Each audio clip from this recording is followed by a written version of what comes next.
Olá, queridos e queridas. Espero que estejam todos muito bem.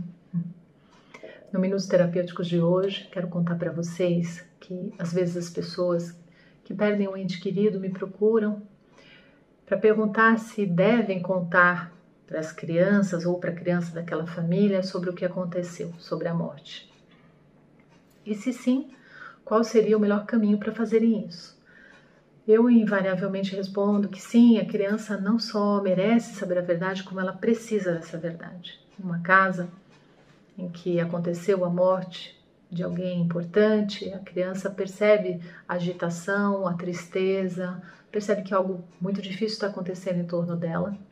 E se os adultos não conversam, não contam para essa criança, essa angústia cresce muito no seu coração, ela não tem ferramentas ainda para dar conta, para elaborar o que está acontecendo, fica tudo muito fragmentado.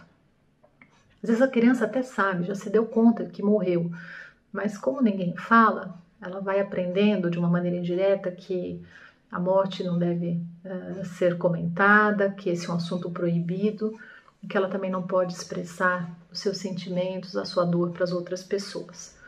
Totalmente disfuncional.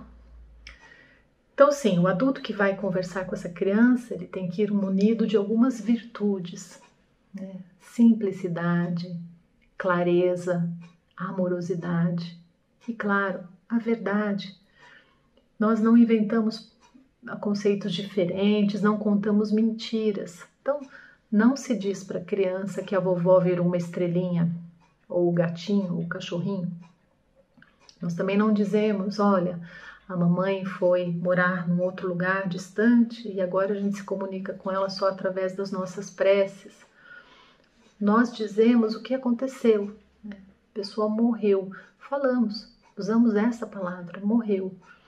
Isso acontece com todas as pessoas, isso é universal. A criança consegue sim suportar esta verdade.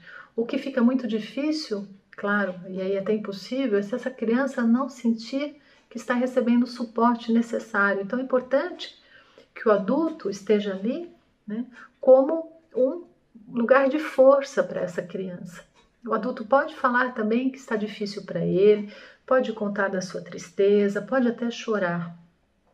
Mas também vai dizendo à criança, que ela vai receber tudo o que ela precisa, todo o suporte para se desenvolver nesse mundo, que ela não está sozinha, que ela tem os familiares, ou principalmente esta pessoa que está conversando. Isso. Um caminho muito bom para se tratar sobre essa temática com criança é a biblioterapia. É a leitura de livros, contação de histórias, livros que têm gravuras e textos que tratam dessa temática da morte e do morrer.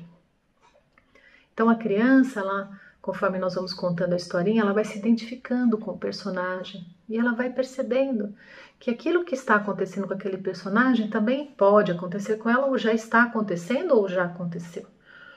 Então, por exemplo, tem lá uma historinha que está a mamãe ursa com o filhotinho ursinho, estão fazendo uma caminhada e acontece um acidente, a mamãe ursa morre.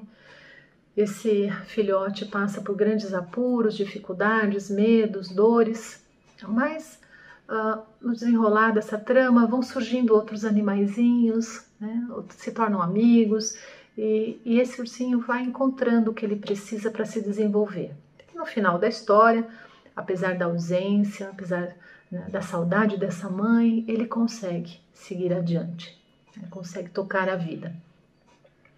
Quando nós estamos contando a história, a criança, repito, ela se identifica com o personagem. Então, no movimento empático, essa criança vai sentir também medos, tristezas e vai ter o que nós chamamos de catarse.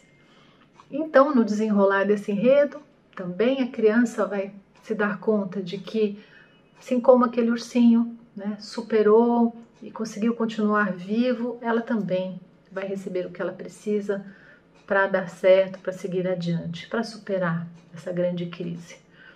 Pode ser que essa criança, no meio, no final da história, em qualquer ponto, ainda queira trazer outras perguntas, queira falar, colocar outros pontos. Ótimo, nós acolhemos, paramos, respondemos, estamos ali, né, para dar todo esse suporte à criança.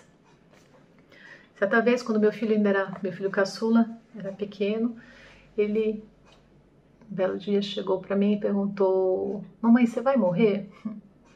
E aí eu respondi a ele: você está me perguntando se eu vou morrer quando ou se eu vou morrer de verdade algum dia? Ele falou: não, eu queria saber se você vai morrer logo ou se você vai demorar para morrer. E então eu respondi: olha, eu me cuido bastante, eu quero ficar viva, mas eu não posso te garantir isso. Eu não sei até quando eu vou estar aqui, né, Gabriel? E aí a história, né, a nossa conversa foi se ampliando, ele falou da morte dele, falou da morte de um peixinho que ele tinha, e isso foi muito rico. Então estarmos ali disponíveis para conversar sobre este tema, né, sem medos, sem fobias até, é muito importante. A criança precisa encontrar um campo fértil onde ela possa dialogar sobre este e todos os outros assuntos. É isso. Um abraço e até breve.